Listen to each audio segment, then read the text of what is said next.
Ammeter volt metre के बाद next एक छोटा सा पॉइंट है,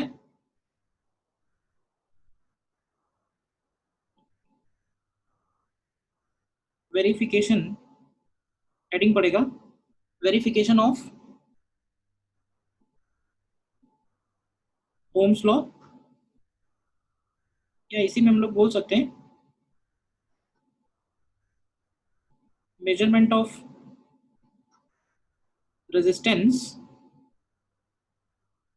using ammeter and volt meter. Measurement of resistance using ammeter and volt meter.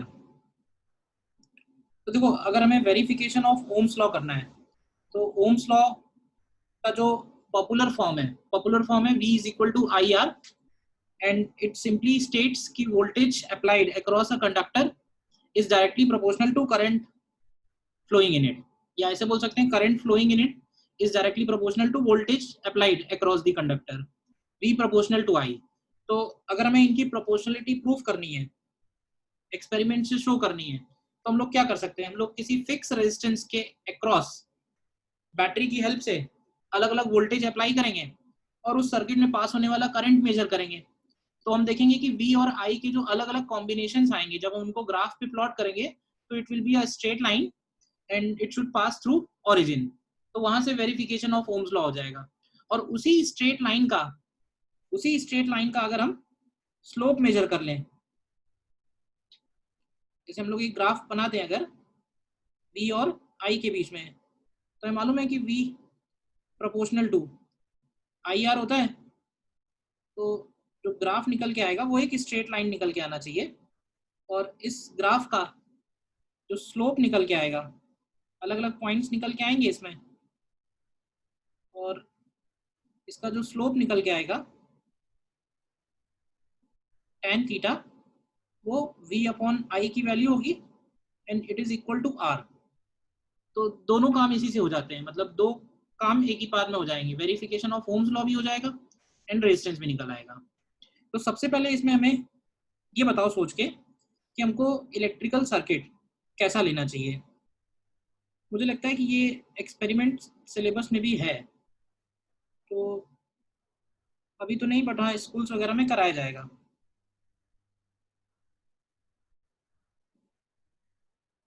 तो उनको सर्किट कैसे ड्रॉ करना चाहिए, कैसा सर्किट लेना चाहिए, देखो मैं बना रहा हूँ, बताना। तो हमको इसमें सबसे पहले तो एक बैटरी चाहिए, ठीक है, बैटरी, और बैटरी के साथ हम एक सीरीज में एक वेरिएबल रेजिस्टेंस लेंगे। ये जो वेरिएबल रेजिस्टेंस है इसको हम लोग रियोस्टैट भी बोलते हैं। रेजिस्टेंस वेरी करेंगे तो सर्किट में करंट चेंज होगा, ठीक है। और एक रेजिस्टेंस हो गया R, एमीटर हो गया,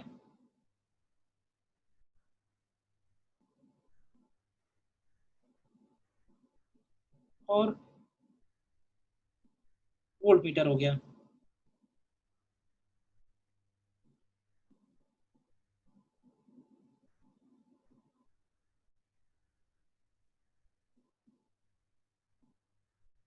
ammeter, volt meter, resistance, rheostat on battery. अब तुम इस सर्किट को देखो, क्या इससे हम लोग ओम्स लॉ वेरीफाई कर लेंगे। अच्छा, एक सर्किट और पॉसिबल है, कैसे, अगर हम इस वोल्ट मीटर को ऐसे ना लगा के इस तरह से लगाएं, समझना ध्यान से जरा। ये दोनों सिचुएशन थोड़ी सी अलग अलग हैं, तो इसमें से कौन सी सिचुएशन ज़्यादा अच्छी रहेगी, या दोनों ही एक जैसी ही हैं, या कौन सा फॉलो करना चाहिए, बोलिए।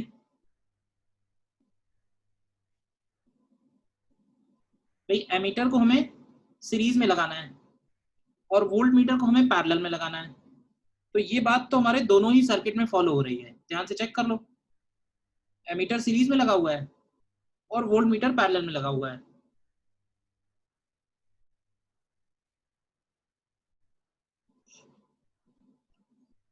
सेकंड वाले में सर एमीटर का रेजिस्टेंस भी इंक्लूड हो जाएगा।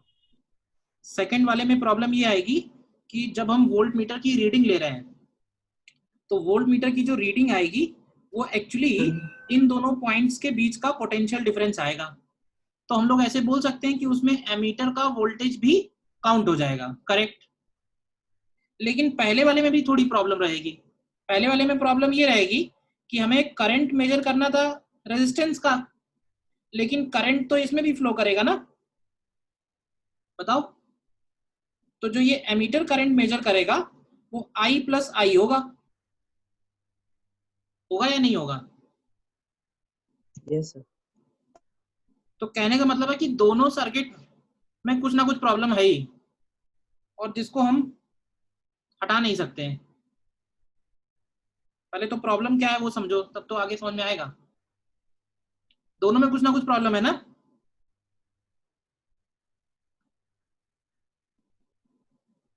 ठीक है, हम ऐसे बोल सकते हैं कि पहले वाले केस में एमीटर की रीडिंग में एरर होगा, वोल्ट मीटर तो सही रीडिंग देगा, मतलब कि जो रेजिस्टेंस के अक्रॉस वोल्टेज है वोल्ट मीटर एग्जैक्टली वही बताएगा, लेकिन एमीटर जो रीडिंग देगा वो गड़बड़ आएगी। क्यों गड़बड़ आएगी? क्योंकि एमीटर का जो करंट है वो वोल्ट मीटर का करंट और रेजिस्टेंस का करंट दोनों का मिला के करंट आएगा। और इस केस में एमीटर की करेक्ट रीडिंग आएगी, एमीटर वही करंट बताएगा जो रेजिस्टेंस के अक्रॉस है, लेकिन इस बार वोल्ट मीटर का जो वोल्टेज होगा वो एमीटर और रेजिस्टेंस दोनों को कंबाइन करके होगा। तो एक में वोल्टेज का एरर ज्यादा है, एक में करंट का एरर ज्यादा है, बट कुछ ना कुछ तो रहेगा ही, कोई ऑप्शन नहीं है हमारे पास। तो अब है क्या, हम लोग क्या करते हैं, डिपेंडिंग ऑन रेजिस्टेंस। अब हमको ये मालूम है कि जो वोल्ट मीटर है, वोल्ट मीटर का रेजिस्टेंस हाई होगा और एमीटर का रेजिस्टेंस लो होगा। तो तुम मुझे ये बताओ अब सोच के कि अगर हमारा रेजिस्टेंस लो है, रेजिस्टेंस मतलब जो आर है, आर की वैल्यू अगर लो है, तो ये रेजिस्टेंस हमें कौन से सर्किट से मेजर करना चाहिए जिससे हमारा एरर कम से कम हो? अगर लो रेजिस्टेंस है तो कौन से सर्किट से मेजर करना ठीक रहेगा?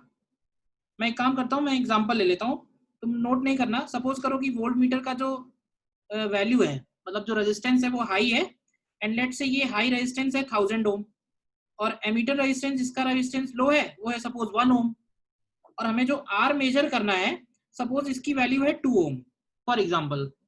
तो ये हमें कौन से सर्किट से मेजर करना चाहिए तो ज्यादा बढ़िया रहेगा, उसमें एरर कम आएगा? फर्स्ट वाले में या सेकंड वाले में? हम चाहते हैं एरर का अमाउंट कम से कम हो। तो देखो, अगर हम ये वाला सर्किट, ये वाला जो आर है, ये इस सर्किट से मेजर करते हैं, तो ध्यान से समझना, आर है 2 ओम और एमीटर है 1 ओम। ये 2 ओम है और ये 1 ओम है, तो हमें वोल्टेज चाहिए था 2 ओम के अक्रॉस, और वोल्टेज निकल के आएगा 3 ओम के अक्रॉस। तो तुम ध्यान से समझो तो 50% एरर हो जाएगी, होगी या नहीं होगी? 50% एरर इन वोल्टेज, बताओ। 50% एरर वोल्टेज में होगी। लेकिन अगर हम इसको इससे मेजर करते हैं, अब आर है 2 ओम और वोल्ट मीटर है 1000 ओम, तो अब ये बताओ कि जो एमीटर में करंट होगा वो करंट मैक्सिमम किससे आ रहा होगा? तो मैक्सिमम तो आर से ही आ रहा होगा ना। अगर 2 ओम और 1000 ओम पैरेलल में लगे हुए हैं तो कौन डोमिनेट करेगा? तो अगर 2 ओम और 1000 ओम पैरेलल में लगे हुए हैं तो 2 ओम डोमिनेट करेगा, यानी कि जो करंट होगा ये मैक्सिमम करंट इसी से आ रहा होगा, आई से, आर से। वोल्ट मीटर में फ्लो करने वाला करंट निग्लिजिबल होगा। यानी अगर रेजिस्टेंस लो है तो लो रेजिस्टेंस को हमें इस सर्किट से सॉल्व करना चाहिए, और अगर यही रेजिस्टेंस हाई है तो इस रेजिस्टेंस को हमें इस सेकंड वाले सर्किट से मेजर करना चाहिए। तो एक्चुअली दोनों ही सर्किट सही हैं। अब ये है कि हमें किस सिचुएशन में सॉल्व करना है, वो सर्किट हमें सॉल्व देखना होगा, लेना होगा।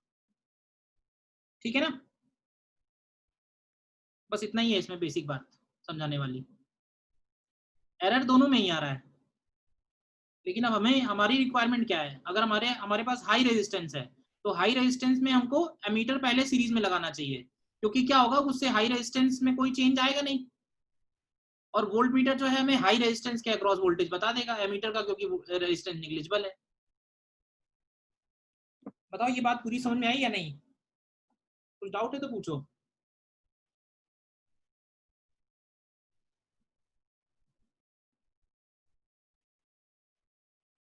हम्म,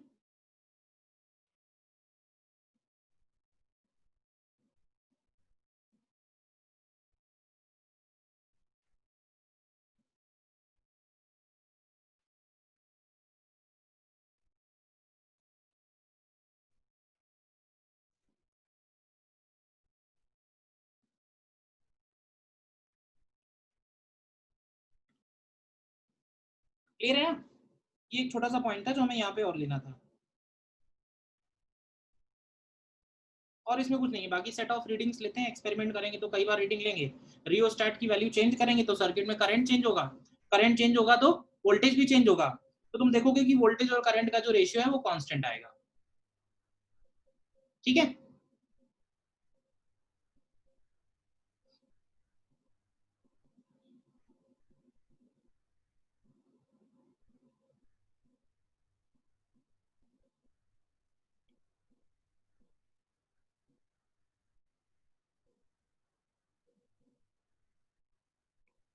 ठीक है, आगे बढ़ते हैं फिर।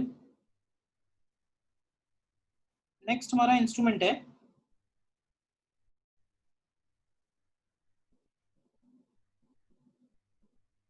मीटर ब्रिज,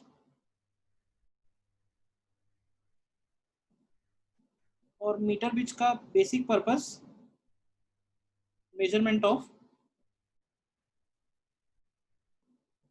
अननोन रेजिस्टेंस है।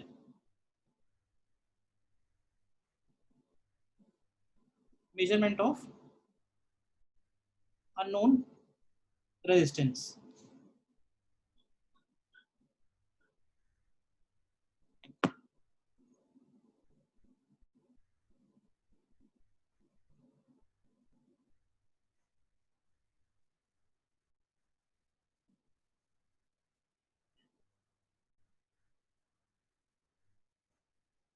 ठीक है, मीटर ब्रिज इस तरह का है। ठीक है, और इसका जो प्रिंसिपल है वो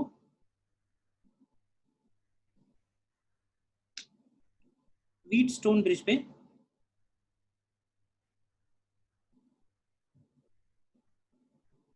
बेस्ड है। It is based on the principle of wheat stone bridge. ठीक है, व्हीट स्टोन ब्रिज तुम्हें याद होगा, मैं फिर से बना देता हूँ।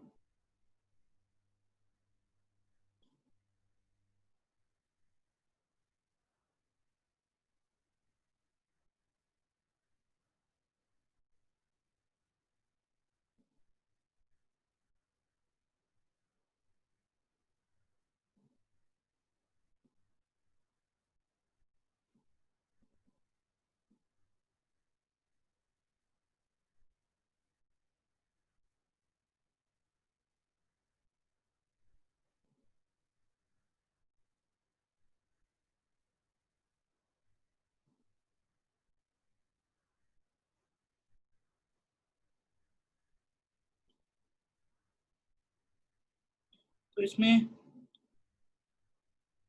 4 रेजिस्टेंस एक लूप में रहेंगे, और बीच में ये गैल्वेनोमीटर हो गया।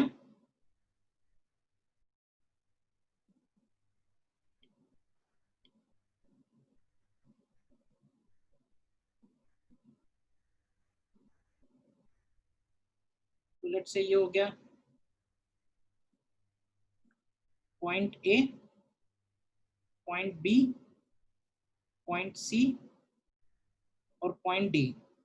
मैं सेम वही नेमिंग ले रहा हूँ जो इसमें डायग्राम में है। तो ये वाला रेजिस्टेंस R हो गया, ये वाला रेजिस्टेंस S हो गया, ये रेजिस्टेंस P हो गया, ये रेजिस्टेंस Q हो गया।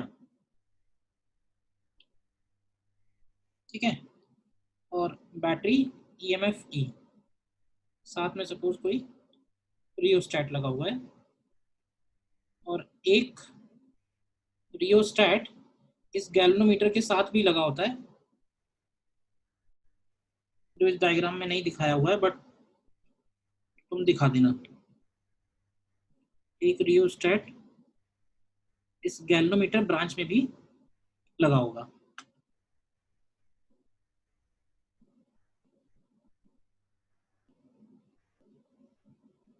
ठीक है, अब देखो सबसे पहले तो ये देखते हैं कि इसको हम लोग मीटर ब्रिज क्यों बोल रहे हैं। तो देखो इस मीटर ब्रिज में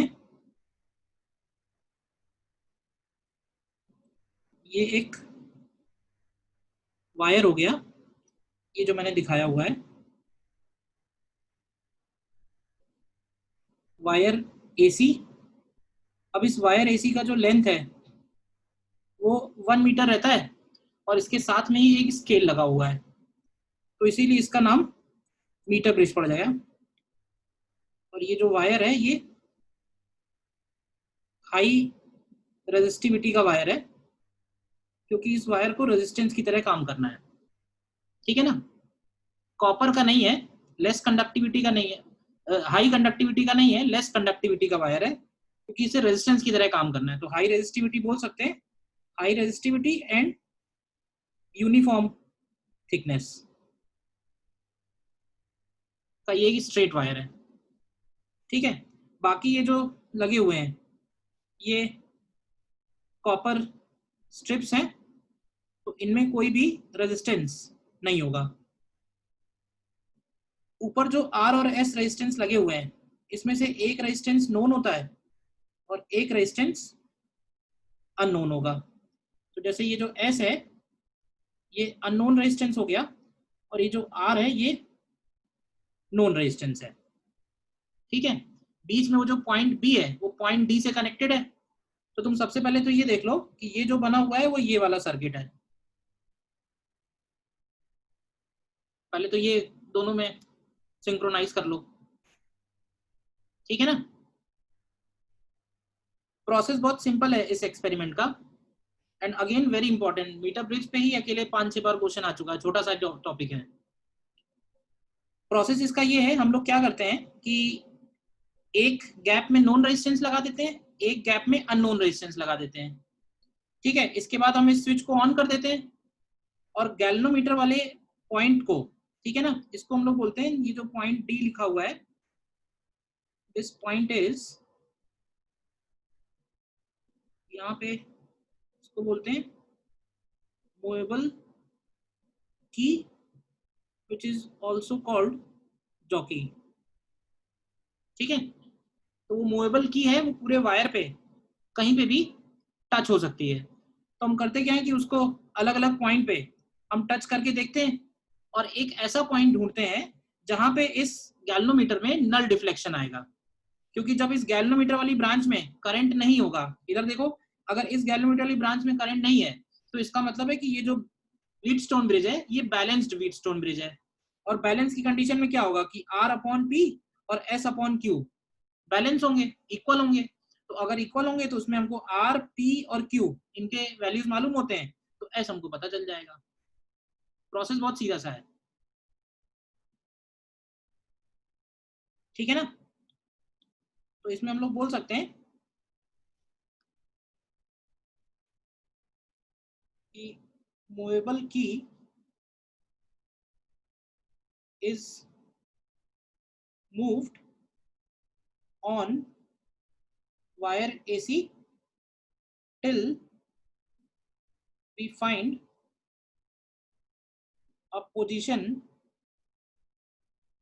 of null deflection in galvanometer, null deflection in galvanometer। ठीक है, तो when galvanometer shows zero current, तो जब उसमें जीरो करंट आ जाएगा तो उस वक्त हम बोल सकते हैं कि ये बैलेंस्ड व्हीटस्टोन ब्रिज है। अब देखना, बैलेंस समझना ध्यान से। अब ये जो पूरा का पूरा वायर एसी है, ये जो पूरा वायर एसी है, इसके हमने दो टुकड़े कर लिए हैं। एक रेजिस्टेंस ये हो जाएगा एडी और एक रेजिस्टेंस ये हो जाएगा सीडी। ध्यान से देखो तो ये खुद दो रेजिस्टेंस की तरह काम करेंगे। तो इधर वाला पार्ट पी हो जाएगा और इधर वाला पार्ट क्यू हो जाएगा। देखो तो ध्यान से। तो अगर हम रेजिस्टेंस ऑफ एडी पार्ट लिखें तो रेजिस्टेंस ऑफ एडी पार्ट हो जाएगा रो इंटू एल अपॉन ए, और इसी को हम लोग बोल रहे हैं पी। और इसी तरह रेजिस्टेंस ऑफ डीसी पार्ट ये हो जाएगा रो, एल की जगह हो जाएगा 100 माइनस L1 अपॉन ए, और ये वैल्यू हो जाएगी क्यू। तो when galvanometer shows null deflection तो हम लोग बोल सकते हैं कि P upon Q is equal to R upon S. तो यहां से चाहो तो S की वैल्यू निकल आएगी R into Q upon P. तो यहाँ से वैल्यू डालोगे तो ये हो जाएगा, R को R ही रखो और Q अपॉन P की वैल्यू अगर निकालोगे तो ये आ जाएगी 100 माइनस L1 अपॉन L1। तो ये अननोन रेजिस्टेंस हम लोगों को क्या करना होगा, सिर्फ L1 मेजर करना होगा। सिर्फ L1 मेजर हो जाएगा तो दूसरा वाला साइड तो अपने आप ही 100 माइनस L1 हो जाएगा। तो वैल्यू इसमें सब्स्टिट्यूट करेंगे तो हमें अननोन रेजिस्टेंस निकल आएगा। ठीक है ना? देखो ध्यान से, प्रोसेस में कोई डाउट है तो बताओ।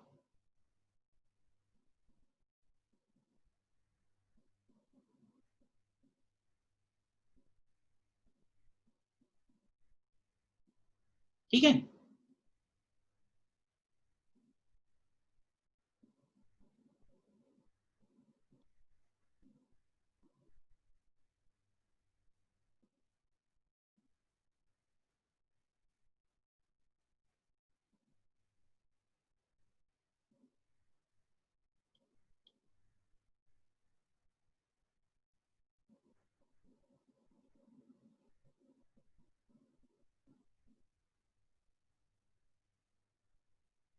अब यूनिफॉर्म वायर होने की वजह से उसका रेजिस्टिविटी और उसका एरिया वो दोनों कैंसिल हो जाते हैं, तो उनकी हमें जरूरत भी नहीं है।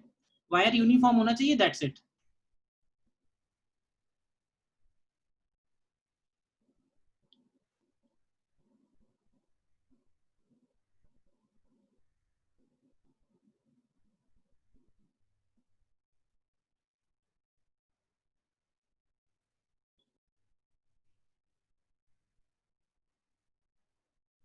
बोलो ध्यान से।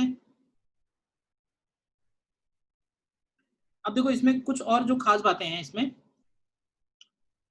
अच्छा, इसमें सबसे पहला पॉइंट तो ये कि वो जो गैल्वेनोमीटर वाली ब्रांच है उसमें वो जो रियोस्टैट लगा रखा है, उस रियोस्टैट का क्या काम है।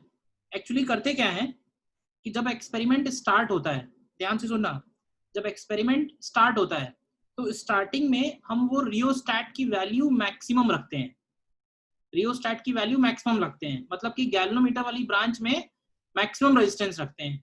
और जैसे जैसे हम ग्रेजुअली पॉइंट डी की तरफ बढ़ते हैं, पॉइंट डी मतलब वो पॉइंट जहां नल पॉइंट आने वाला है, वैसे वैसे हम रियोस्टैट की वैल्यू को कम करते जाते हैं, सच दैट फाइनली जब हम नल पॉइंट पे हैं, हम जब डिसाइड कर लिया कि यही नल पॉइंट है, तब उस रियोस्टैट की वैल्यू 0 होनी चाहिए। तो इस रियोस्टैट का क्या सिग्निफिकेंस है, क्या लगता है? बहुत छोटी सी बात है बट इंपॉर्टेंट है। तो भाई, तो देखो होता क्या है, इसके लिए गैल्वेनोमीटर याद करो। गैल्वेनोमीटर कैसा इंस्ट्रूमेंट है? गैल्वेनोमीटर से कोई भी करंट पास हो सकता है या गैल्वेनोमीटर से पास होने वाला करंट स्मॉल होना चाहिए? क्यों भाई? Small current. तो गैल्वेनोमीटर से पास होने वाला करंट स्मॉल होना चाहिए, मतलब कि मिली एम्पियर और माइक्रो एम्पियर वाला करंट होना चाहिए। अब जब नॉर्मली किसी को मिलेगा एक्सपेरिमेंट करने को, तो अब उसको थोड़े ना मालूम है कि इस बैटरी से जो करंट निकलने वाला है वो मिली एम्पियर का करंट निकलने वाला है कि माइक्रो एम्पियर का निकलने वाला है या एम्पियर का निकलने वाला है। तो अगर हमने गलती से इस गैल्वेनोमीटर को पॉइंट ए पॉइंट सी मतलब एक ऐसे पॉइंट्स पे टच कर दिया जिसके करस्पॉन्डिंग इससे पास होने वाला करंट एम्पियर में हो गया, तो इस गैल्वेनोमीटर की जो कॉइल है वो बर्न हो जाएगी। कॉइल बर्न होने से क्या होगा, गैल्वेनोमीटर खराब हो जाएगा, फिर तुम्हें लगेगा कि हर जगह नल पॉइंट आ रहा है, मतलब डिफ्लेक्शन करना बंद कर देगा, ठीक है ना। तो बेसिकली इस रियोस्टैट का जो पर्पस है वो लगा हुआ है गैल्वेनोमीटर की सेफ्टी की वजह से, कि गैल्वेनोमीटर से पास होने वाला जो करंट है वो लार्ज ना होने पाए। लेकिन दोनों बातें हैं, लार्ज ना होने पाए और ऐसा ना हो जाए कि करंट जीरो ही आ जा रहा है। तो रियोस्टैट को इतना भी हाई नहीं रखना है कि करंट पास ही नहीं हो रहा है। तो बेसिकली बैलेंस बना के चलना है। अगर मान लो हमको लगता है कि नहीं इसमें रियोस्टैट की वजह से करंट नहीं आ रहा है, तो हम रियोस्टैट की वैल्यू को थोड़ा थोड़ा कम करेंगे, ग्रेजुअली कम करेंगे। तो क्या होगा कि गैल्वेनोमीटर में डिफ्लेक्शन आएगा। हम ये चाहेंगे कि डिफ्लेक्शन मैक्सिमम की तरफ ना पहुंचे, मैक्सिमम से कम ही रहे। हमें तो यही जानना है ना कि डिफ्लेक्शन है या डिफ्लेक्शन नहीं है। तो इसलिए इस रियोस्टैट को लगाया हुआ है। धीरे धीरे इसकी वैल्यू को हम कम करते जाएंगे, जैसे जैसे हम नल पॉइंट की तरफ बढ़ेंगे वैसे वैसे रियोस्टैट की वैल्यू को कम करते जाएंगे, ठीक है ना। तो ये पॉइंट नीचे नोट भी कर लेना, नीचे लिखना नोट करके कुछ पॉइंट्स हैं इससे रिलेटेड। फर्स्ट पॉइंट में a rheostat is connected in galvanometer branch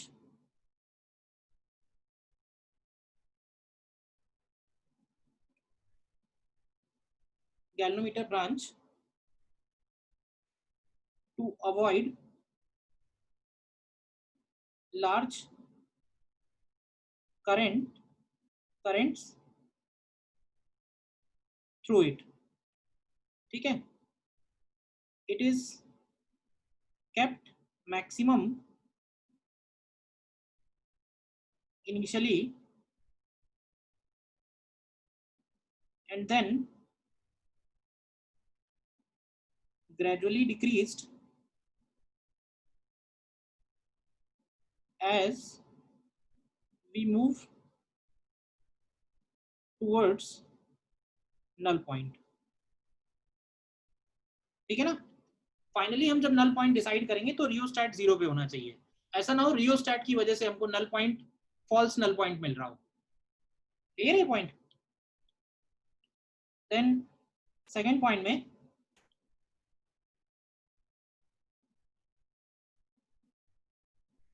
the accuracy is maximum, bracket में लिख सकते हैं errors minimum when null point is obtained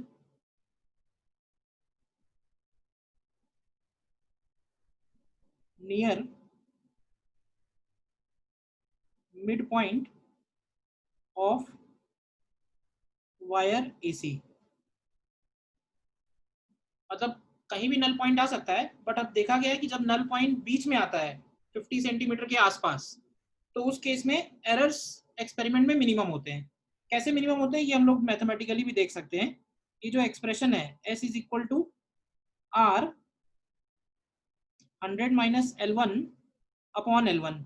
तुम्हें याद है एरर्स इक्वेशन में कैसे बदलते हैं, लॉग लेके डिफरेंशिएट करते हैं। तो अगर तुम इसमें डेल्टा S अपॉन S निकालोगे तो देखो R नोन वैल्यू है, नोन वैल्यू में कोई भी एरर नहीं, तो ये आएगा delta of 100 minus L1 upon 100 minus L1 और प्लस कर देंगे डेल्टा L1 अपॉन L1। तो ये वैल्यू बन जाएगी, ऊपर वाला भी डेल्टा L1 बन जाएगा, तो delta L1 upon 100 minus L1 plus delta L1 upon L1। तो अगर इसको हम कंबाइन कर दें तो डेल्टा S अपॉन S की वैल्यू आ जाएगी delta L1 into 100 upon L1 into 100 minus L1। अब मुझे ये बताओगे इसमें कि इसमें डेल्टा L1 क्या होगा,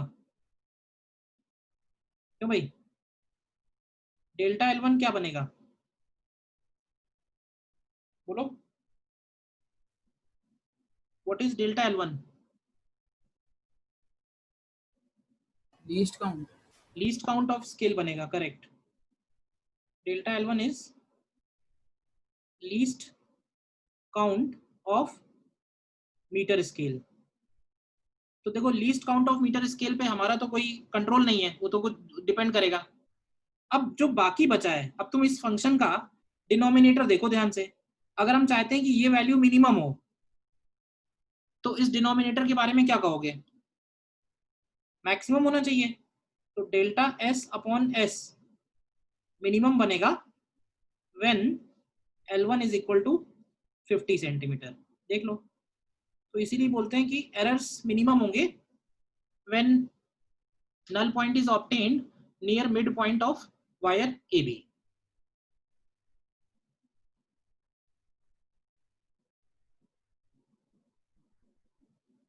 ठीक है, क्लियर है सेकंड पॉइंट? Yes, sir.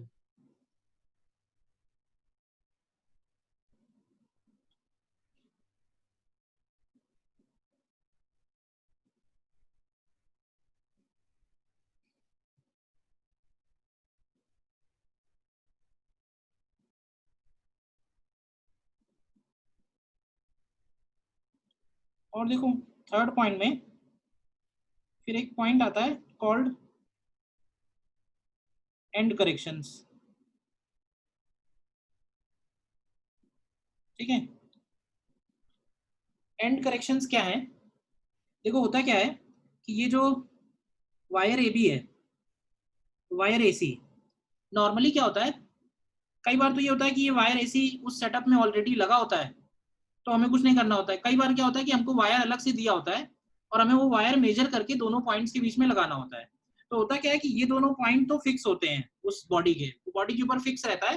तो पॉइंट ए और पॉइंट सी फिक्स होते हैं, उनके बीच में डिस्टेंस 1 मीटर होता है। तो अब हमारी आदत क्या है भाई, जब हम उसको पॉइंट ए पे कनेक्ट करेंगे तो हम लोग इसको अच्छे से 2-3 बार लपेट देंगे, फिर इधर जाएंगे, फिर इधर भी इसी तरह से 2-3 बार लपेट देंगे। तो ये जो एक्स्ट्रा लेंथ है, ये जो एक्स्ट्रा लेंथ ए और सी पे आ गई, जिसको हमने काउंट नहीं किया, उसी को हम लोग बोल रहे हैं एंड करेक्शन। क्योंकि जो वायर एसी होगा भाई, ए और सी पॉइंट के बीच का डिस्टेंस है 1 मीटर, बट पॉइंट ए पे जब हमने उस वायर को उस वहां पे नट बोल्ट में कसा होगा, तो थोड़ा बहुत तो लेंथ एक्स्ट्रा चली गई होगी ना वहां पे।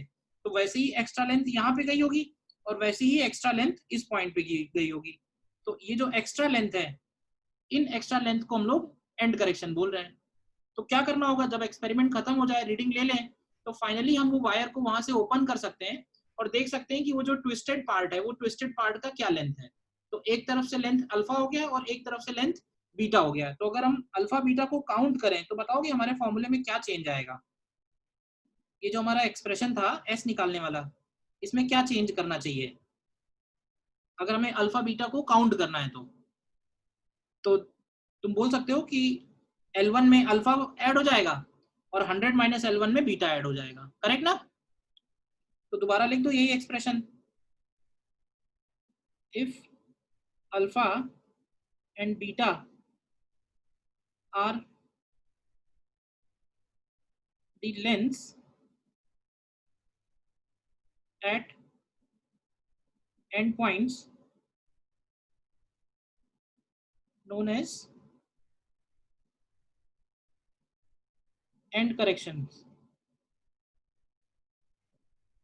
then तो ये s का वैल्यू क्या बन जाएगा? तो ये s हो जाएगा r इंटू क्या लिखेंगे, तो अब इसको लिखेंगे 100 minus L1 plus beta divided by L1 plus alpha. देखो, तो अब क्वेश्चन में डिपेंड करेगा, आईआईटी में क्वेश्चन एक दो बार ऐसे भी आ गए हैं जिसमें एंड करेक्शन नहीं लेना होता है, और कई बार दिए हुए हैं तो उसको कंसीडर कर लेना है।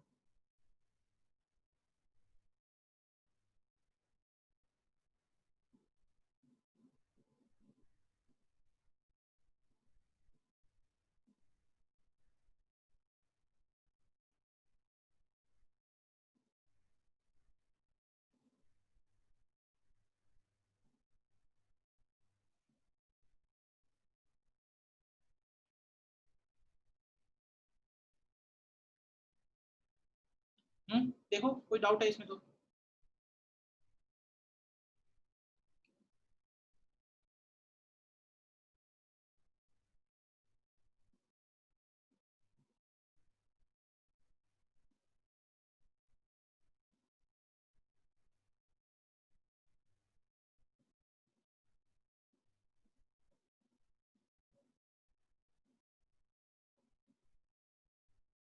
देखो मैं क्वेश्चन नोट कर लिया है।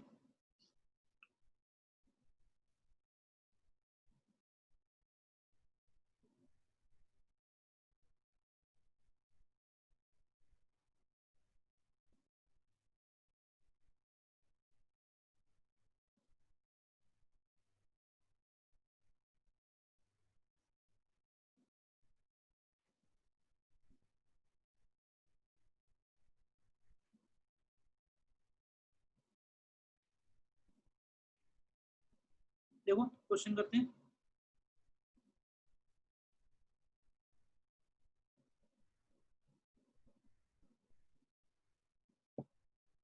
देखो करो ट्राई।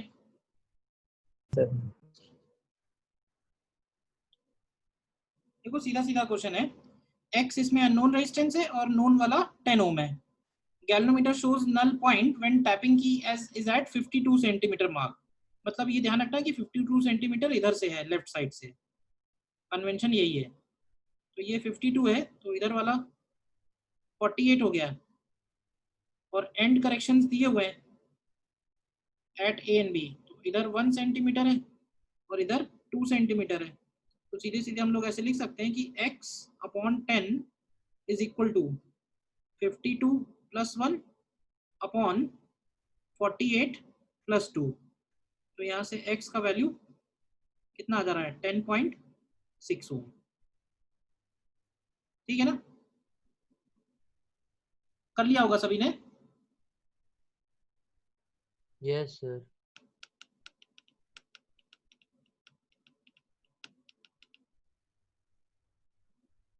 ठीक है, नेक्स्ट देखो।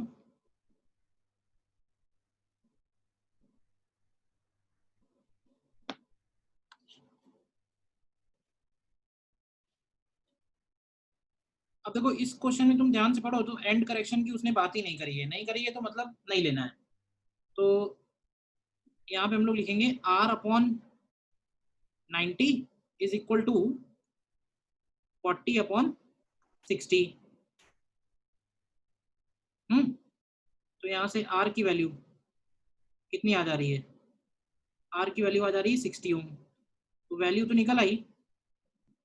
इसके बाद लगा दो delta r upon r is equal to, अभी हम लोगों ने निकाला था, delta l by L plus delta l by 100 minus L. तो इसमें रखो वैल्यू क्या आएगी, तो डेल्टा l की जगह आ जाएगा 1 mm अपॉन l की जगह आ जाएगा 400 mm plus 1 mm upon 600 mm। तो यहाँ से डेल्टा r कितना आता है, 0.25 आता है। Yes, sir. ठीक है, कर लिया था ये भी सभी ने। Yes, sir. Okay.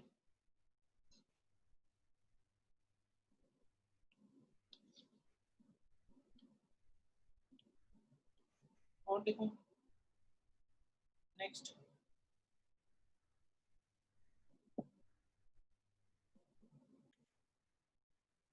देखो इसमें क्या कह रहा है, resistance of 2 ohm is connected in one gap and unknown greater than 2।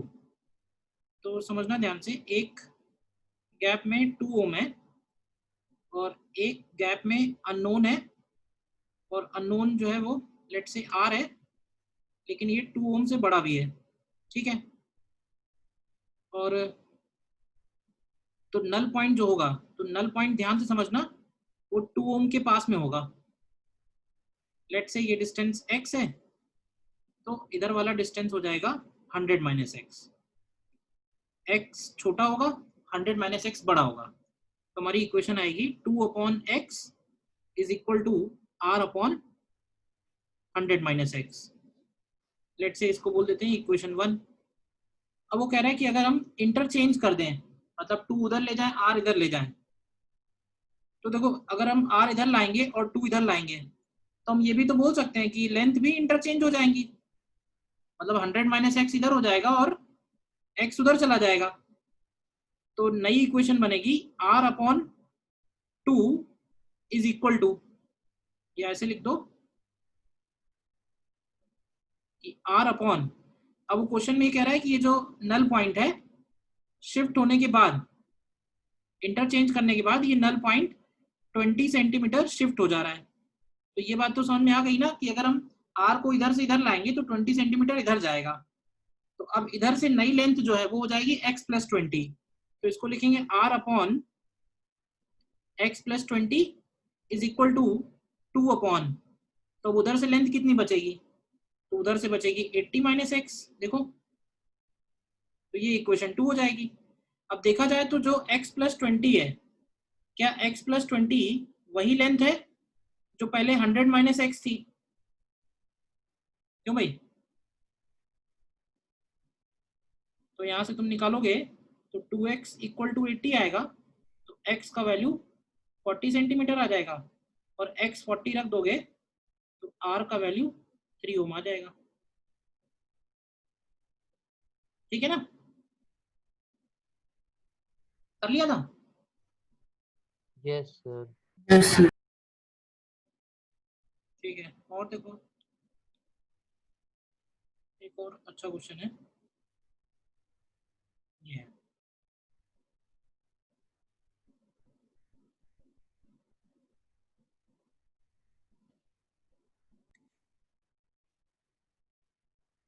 ठीक है, इसको फिर तुम ट्राई करना, नेक्स्ट क्लास में कल डिस्कस कर लेंगे।